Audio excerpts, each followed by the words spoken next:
Assalamualaikum warahmatullahi taala wabarakatuh. Balik lagi di channel Indra Edu. Nah, dalam kesempatan kali ini kita akan belajar bareng lagi mengenai materi pendidikan Pancasila kelas 8 bab 6. Ini adalah materi terakhir di bab 6 tentang subbabnya itu adalah bagian C, literasi digital untuk kepentingan bangsa.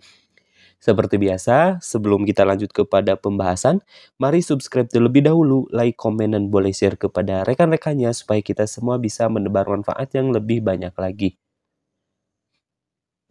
Langsung saja kita kepada pembahasan mengenai literasi digital untuk kemajuan bangsa. Nah, apakah pernahkah kalian menonton tutorial sebuah keterampilan tertentu, kemudian kalian mencoba dan mempraktikannya? Misalnya, bagi kalian yang perempuan, apakah kalian pernah menonton lewat saluran YouTube tutorial membuat brownies misalnya? Nah, setelah menonton tutorial tersebut, kalian mencoba membuat browniesnya. Lalu ternyata rasanya enak sekali. Lalu kalian terpikir untuk menjualnya di kantin sekolah. Nah, dari jualan brownies tersebut, kalian mendapatkan penghasilan.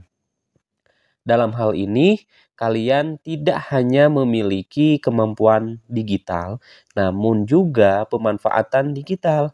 Nah, kalian memiliki kemampuan memilah dan memilih informasi digital yang bermanfaat untuk kalian tonton. Lalu, tidak berhenti sampai di situ saja.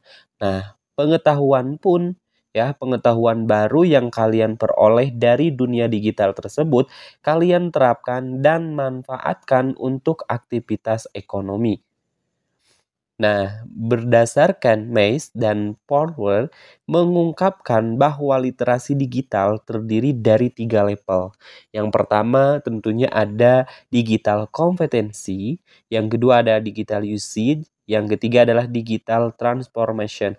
Nah, dari ketiga level ini tentunya bertahap gitu ya antara level yang satu dengan level yang lainnya dan tentunya saling berkaitan gitu ya. Nah, mari kita bahas penjelasan dari ketiga level ini. Nah, yang pertama, level digital kompetensi adalah kemampuan untuk memilah dan mengolah saat berhadapan dengan berbagai informasi dalam dunia digital.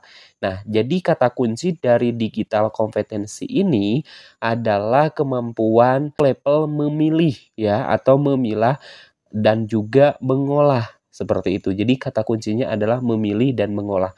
Lalu maju kita ke tahap atau level berikutnya, yaitu ada digital usage. Nah, ini merupakan kemampuan untuk memanfaatkan informasi yang sudah dipilah dan diolah tersebut untuk tujuan produktif seperti untuk bisnis dan juga pendidikan. Misal tadi digital kompetensi, tadi ketika ada siswa perempuan yang menonton cara-cara membuat brownies, nah memilih brownies atau memilah cara-cara membuat brownies yang mudah ya dan simple itu masuk ke dalam digital kompetensi.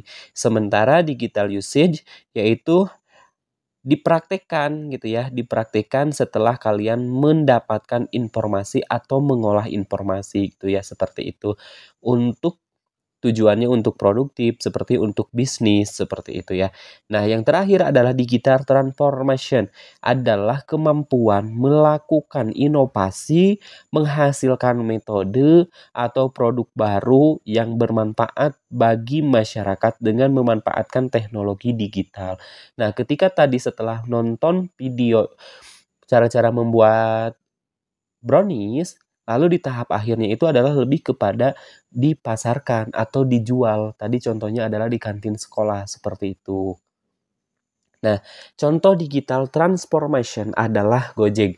Nadiem Makarim memanfaatkan inovasi teknologi digital dengan membuat platform transportasi daring yang diberi nama Gojek. Dengan platform ini, masyarakat dengan mudah memanfaatkan jasa transportasi umum untuk berbagai kebutuhan. Bahkan kemudian Gojek menghadirkan varian layanan baru selain jasa transportasi seperti varian GoFood dan GoClear.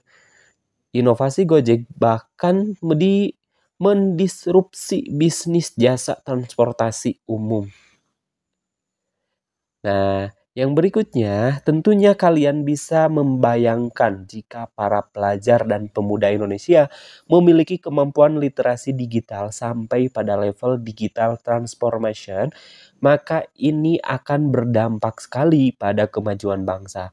Nah, para pelajar dan juga para pemuda Indonesia akan melahirkan inovasi-inovasi di berbagai bidang kehidupan dengan memanfaatkan teknologi digital, yang pada akhirnya inovasi-inovasi tersebut akan menggerakkan perekonomian bangsa dan juga menghadirkan kesejahteraan bagi rakyat Indonesia.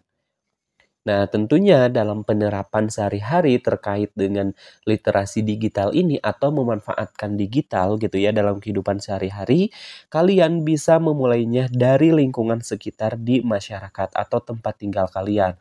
Untuk bisa melakukan inovasi-inovasi digital, tentu saja kalian harus mengidentifikasi terlebih dahulu kira-kira permasalahan-permasalahan apa yang ada di sekitar kalian. Seperti misalnya di lingkungan kalian, lingkungan sekitar kalian biasanya suka diadakan posyandu. Nah, untuk kegiatan tersebut kalian bisa melakukan inovasi-inovasi dengan membuat Google Form sehingga siapa aja yang akan mengikuti kegiatan posyandu tersebut gitu ya. Nah, dengan adanya Google Form tersebut, maka si ibu-ibu hamil dan juga balita yang orang tuanya tersebut itu bisa mendata dengan cepat seperti itu dan tidak memerlukan waktu yang lama sehingga datanya akan ketahuan atau terinput seperti itu. Nah, upaya yang harus dilakukan, salah satu contohnya karena itu, maka manfaatkanlah teknologi digital untuk hal-hal yang produktif bagi kemajuan masyarakat dan juga kemajuan bangsa. Maka pelajari dan juga kuasai teknologi digital, lalu lakukan inovasi untuk kemajuan bangsa dan menghadirkan kesejahteraan bagi rakyat Indonesia. Nah, jadi dengan adanya teknologi ini tentunya bisa berdampak positif gitu ya. Salah satunya bisa menambah penghasilan dan juga bisa menghadirkan kesejahteraan bagi rakyat Indonesia. Sementara di sisi lain, teknologi ini bisa berdampak juga negatif kalau misalkan kita tidak bisa atau kita salah menyalahgunakan dari teknologi ini, tentunya akan berdampak yang negatif seperti itu dan bahkan akan mendapatkan kemudorotan atau bahkan mendapatkan musibah untuk kita gitu ya ketika misalkan si teknologi tersebut itu tidak digunakan dengan baik seperti itu. Sekian untuk materi pertemuan kali ini. Sampai jumpa di video-video pembahasan berikutnya. Kami akhiri. Assalamualaikum warahmatullahi taala wabarakatuh.